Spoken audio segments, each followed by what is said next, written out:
si tu as les clés, tu peux passer à l'étape suivante. Si tu n'as pas les clés, tu restes là. Bon, je te symbolise. Donc elle était dans le cas de figure où elle ne pouvait pas quitter cet endroit. Elle était rattachée à la matière. Il y a des cas de mort violente qui font que certains êtres, si tu veux, sont rattachés à la matière. Ils ne peuvent pas partir dans l'espace. Bon, l'âme ne peut pas se dégager de la matière. Ou alors il faut qu'il y ait un faisceau. Autre exemple. Ça, t'en parlais en fait, quand on meurt, il y a l'âme, la mémoire et le subconscient, c'est ça en fait. Tout ça, c'est un groupe. Voilà, ça c'est une trilogie, c'est toujours le nombre 3, c'est toujours cette tridimensionnalité qui fait le futur. Alors c'est pour ça que, bon, un autiste, par exemple, ça peut être quelqu'un qui a fait un voyage, qui a fait un mauvais départ, qui a fait un voyage migratoire et qui s'est réintégré avec ses problèmes mémoriels et subconscientiques. Donc, il ne va pas avoir une évolution dite normale entre parenthèses. Et seul l'amour, mais non pas l'amour tel qu'on nous en parle, parce que l'amour tel qu'on nous en parle, je ne veux même pas en parler. Mais par contre, l'amour dénué, je dirais, d'émotionnel, quasiment, même d'affectif, est un amour incommensurable. L'amour qui nous réunit ce soir fait partie un petit peu de cette trame. L'amour est le seul moyen, le seul élément qui puisse permettre à ces gens, si tu veux, d'évoluer dans un espace migratoire futur. Voilà. Ou les accompagner, ou éventuellement leur faire passer une certaine étape. Je parlais de préparation à ça, tout à l'heure. Par rapport à la mort, en fait, tu parlais de préparation, me semble-t-il. Oui, il y a une préparation. Toute ta vie est une préparation. C'est ce que je suis en train de faire moi. Mais maintenant, j'aimerais bien que vous le fassiez vous. Parce que, pour des raisons qui ne m'appartiennent pas. Mais je veux dire, bon, un autre exemple médiumnique très fort, à une certaine époque, bon, quand j'étais un petit peu en retrait, je parlais des équations existentielles de Pénard Deschardins, je me suis retrouvé un petit peu en faire perdre pied, et j'ai été travailler la nuit, en boîte de nuit. Bon, dans une boîte qui s'appelle le monastère. Donc, comme physiquement parlant, ça va. Donc, j'ai pris une place de portier. Je sortais d'une crise existentielle grave. Et quand j'ai vu mon âme, j'espère que c'est pas mon âme, parce que c'était sombre. C'était vraiment sombre. Bon, cette forme sombre sortir de mon corps et qu'il l'a réintégré tout de suite, j'ai dit stop, on s'arrête là, c'est sur le bon chemin, mais il faut stopper tout de suite, parce que j'ai senti que ça pouvait m'amener à la folie. Donc ce que j'ai fait, plutôt que de revenir dans le jour, je suis parti travailler la nuit, avec des gens qui pensaient autrement, qui fonctionnaient autrement, etc. Dans un club que tout le monde connaît, qui s'appelle le monastère, à côté de la tour des Templiers. Donc j'ai commencé à travailler là, et puis au bout d'une semaine, 15 jours, que j'ai commencé à bosser, alors déjà il y avait des niches avec les 12 apôtres derrière le bar, le bonsoir. Quand il y avait bagarre générale, je pouvais être sûr que tu avais un apôtre qui se cassait la gueule, et puis d'abord que ce soir-là, ça allait. Et un soir, j'entends Pierre, une petite voix d'enfant. Je venais juste d'arriver, j'étais en costard, je venais juste d'arriver. Qu'est-ce que je fais? Je passe pas par la porte centrale, je passe par la porte de l'issue de secours, je traverse le parking en direction de la tour des Templiers, et je descends dans les douves. Il y a des douves sur la tour des Templiers, il y a de l'eau. Il y avait quoi? Non, en mettant ça, je descends dedans. Et je m'accroupis au fond.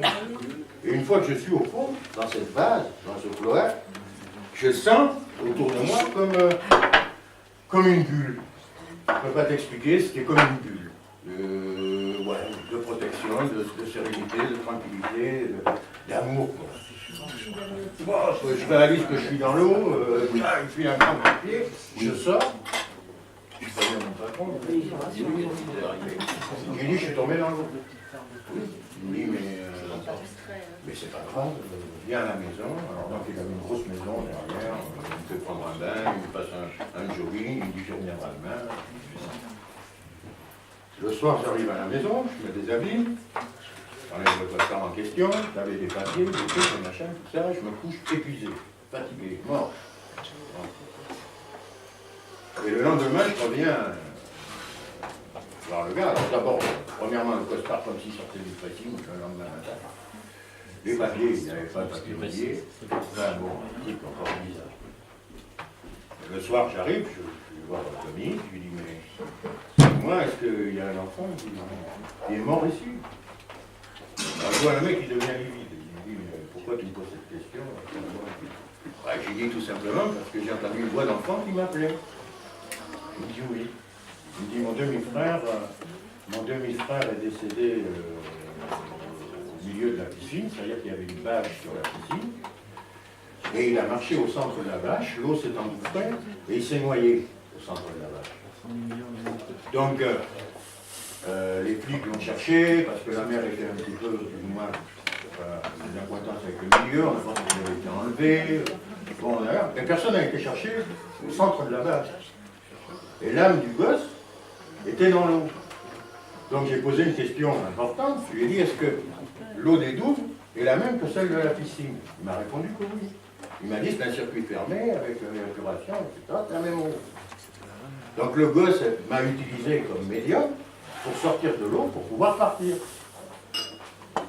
Et j'ai été protégé tout le temps que j'ai travaillé dans cet endroit.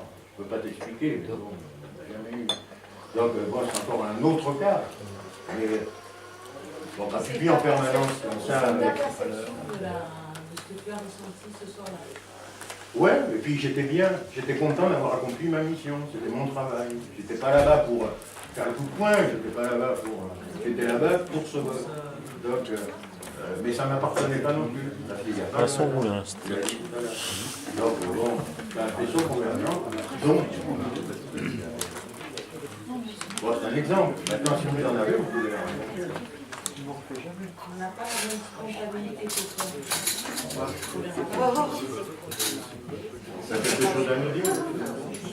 Ah oui, éventuellement, oui. Bien. Mais pas dans ce registre-là. Moi, j'ai pas du tout ce genre d'expérience. Donc voilà. Ah, j'en sais rien. Ben vas-y, dis-nous. Si t'as quelque chose. Non, tout ce que je pourrais te dire, c'est que je ne me reconnais absolument pas dans l'explication que tu donnes de ton propre discours. C'est-à-dire? C'est-à-dire que pour moi, il n'est pas nécessaire de faire référence à la notion de vibration. Ouais. Moi, je fais plutôt référence à la notion de pensée, de représentation. Ah. C'est-à-dire que ce ne sont pas des phénomènes extérieurs. Pour moi, c'est toi qui les extériorises, mais ça reste de la pensée, de la représentation. Pourquoi? J'ai pas dit que c'était des phénomènes extérieurs. Ben, quand tu dis j'ai une ombre qui sort de moi et qui se met en face de moi. Ah non, mais ça c'était une autre démarche. Ça c'était dans une démarche médicale, disons, presque. Donc ça n'a rien à voir. L'exemple dont je te parle, c'est un exemple de médiumité. C'est-à-dire ça n'a rien à voir avec Oui, mais ça. ce que je te dis, je ne me reconnais pas du tout dans ce genre Ah mais d'explication. il y a plein de gens qui ne se reconnaissent pas.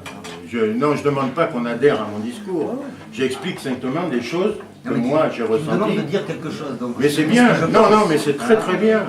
C'est ce que disait notre ami tout à l'heure. Bon, il me disait, moi je ne crois pas systématiquement à tout ce que tu dis, mais ça n'a au moins le mérite, c'est de pouvoir en parler. Bon, donc je ne demande pas du tout qu'on adhère à ma forme de pensée. Donc je me disais qu'il y avait plusieurs façons de se représenter. Par exemple, la tienne et la mienne. Mais définis-nous la tienne. C'est-à-dire que... Non, je me suis mal exprimé. Je n'ai pas de... Je ne dirais pas... Je serais incapable de dire ma représentation du monde. Mais par rapport au phénomène que tu décris, ça, je peux effectivement donner une autre explication. Ben vas-y. Ben, pour moi, l'explication, c'est... Parle tout fort. Je parle fort, non? Plus fort. Bon, en même temps. Viens là, viens là, s'il te plaît. Viens. Non, je suis bien. Mais parle plus fort, il t'entend Si, pas. si, il est content. Ah. Vous m'entendez pas? Vas-y, Je vais essayer de me mettre comme Jette-toi ça. dans l'arène. Non, je le fais trop souvent, ça. Donc, oui, pour moi, ce sont des phénomènes de représentation, c'est-à-dire que c'est tout simplement le fait qu'un homme est capable de se représenter. Et donc de créer ce qu'on peut appeler une fiction. On peut appeler ça une explication, une fiction, un fantasme, une représentation, un rêve, comme tu veux. Mais ce sont des produits différents, qu'on nomme différemment, du simple fait qu'on est capable de se représenter. C'est-à-dire d'avoir l'image, on va dire, pour faire simple, de quelque chose qui n'existe pas.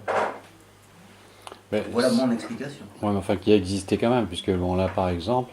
subjectivement, il existe, puisque tu en fais l'expérience. Oui, mais enfin non. C'est le subjectif, elle existe qu'à la finale, si tu veux. Au départ, il sait pas.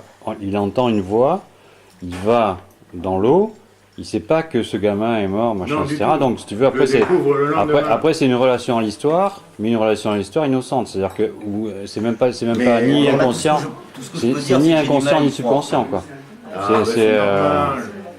Mais c'est normal que tu aies du mal à y croire. Mais ceci dit, enfin, moi, ce qui me paraît intéressant... C'est mon problème à moi, c'est que j'aimerais bien trouver des gens qui vivent la même chose que moi. Voilà. Bon, j'en ai trouvé quelques-uns sur la planète, mais c'est pas la majorité des gens. Et donc, c'est un discours effectivement très difficile. Mais c'est bien. Non, il me paraît pas difficile. Non, le mien. Non, mais justement, ton discours me paraît pas difficile. C'est peut-être la peur de ne pas vouloir absolument... C'est pas arrivé au début, mais je pense qu'au début, il y avait quand même des éléments importants dont on a discuté, qui sont les interconnexions vibratoires entre les différents éléments qui constituent l'homme. Bon, en partant du principe qu'on n'est pas là uniquement pour boire, manger, dormir, baiser, tout ce que tu veux. Mais, non, mais moi je pars du principe. C'est-à-dire, je pense que ma vie, c'est autre chose. C'est pas... C'est mon point de vue à moi. Je veux dire, ça n'engage que moi. Il y a des gens qui vont passer leur temps à faire autre chose, mais bon, moi, ma démarche, elle est toujours spirituelle. Ouais. Moi, je n'adhère absolument pas à ce que tu dis. Mais ce que je trouve intéressant, la réalité, c'est qu'à la fin, on nous dit que c'est vrai qu'il y a eu des gens. c'est ensemble que je pourrais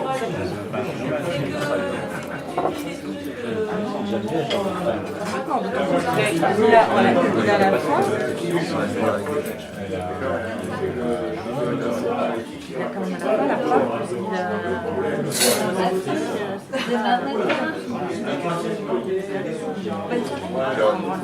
Si on les met du contraire, effectivement, il y aura. Imaginons notre existence dans un lieu précis. Dans un lieu précis. Alors, c'est dans une pièce précise. Cette pièce peut être ronde, elle peut être carrée, elle peut être pyramidale, elle peut être avec des voûtes. Est-ce qu'il va y avoir une différence dans notre comportement, dans notre façon d'être et dans les façons dont on va apprendre les choses? Oui. Ah oui, obligatoirement. Complètement. Et pourquoi? Parce qu'il reste à définir le lieu d'évolution. Si c'est un lieu liturgique ou sacré, non, ou je lieu où on est. Bah, tu parles de pyramide, tu parles de... J'habite dans une pièce et qu'elle peut être avec des voûtes, ou je peux faire une pièce qui est comme des pyramides, où elle est ronde. Ouais. Toi, tu parles de la géométrie, de l'influence de la géométrie sur le comportement. Sur les vibrations. Sur les vibrations, Ouais. Je pense que c'est très différent de vivre dans une maison ronde que de vivre dans une maison carrée ou rectangulaire ou pyramidale, pour la symbolique déjà que ça représente. C'est-à-dire, si je vis dans une pyramide, je vais essayer de l'orienter de telle et telle façon qu'elle corresponde à Mercure ou à Orion ou à Uranus. Bon, c'est une interconnexion entre la matière et le divin, toujours. Il y a cet endroit dont je t'ai parlé qui était chargé d'ondes, ici, là, précisément, là où on se trouve. Bon, moi je les sens, peut-être que tu les sens pas, mais peut-être que tu les sens inconsciemment et que tu ne peux pas les exprimer non plus. Mais néanmoins, cet endroit, pour moi, est un endroit sacré. C'est sacré dans une définition de perception vibratoire. C'est-à-dire qu'il y a des gens qui sont passés ici, qui ont certainement fait des choses malplaisantes, qui ont fait des trucs bien, etc. Mais dans l'ensemble, les ondes qui ont chargé ces pierres sont des ondes positives. Moi, je les sens comme étant positives. Maintenant, il y a d'autres endroits dans la rue où j'ai pénétré. Je peux te dire, le garage à Weber, par exemple, qui faisait les camions à l'époque, je peux te dire que ça n'avait rien à voir avec ici. C'est pas parce que c'était un garage, c'était aussi ancien qu'ici. Et je ne sais même pas si c'était pas un attenant de cette construction. Et quand tu rentrais là-dedans, tu avais les cheveux qui se dressaient sur la tête. Tu avais les poils qui se hérissaient. Bon, pourquoi? Parce que c'était pas la même charge vibratoire dans les pierres chez Weber qu'ici. Oui, mais ça, cette charge vibratoire, c'est les poids du passé. C'est les vécus de l'endroit. Oui, mais Un endroit l'influence du matériau. Un endroit neuf. Un endroit neuf. Il n'y a Qui pas a d'endroit une neuf. forme, non pas naître, neuf, qui a une forme particulière, est-ce qu'il va influencer la matière vivante? Oui. Si Quelle je que dors, soit la par matière exemple, vivante. si je dors sur une source, je dors mal. Je dors mal. Je vais chez mes parents, il y a une source qui traverse la maison, je dors pas bien. Pas bien. Moi, il ne faut pas qu'il y ait de l'eau qui passe. Déjà, il y a l'influence du visuel. Bon, parce que il y a des influences. Là.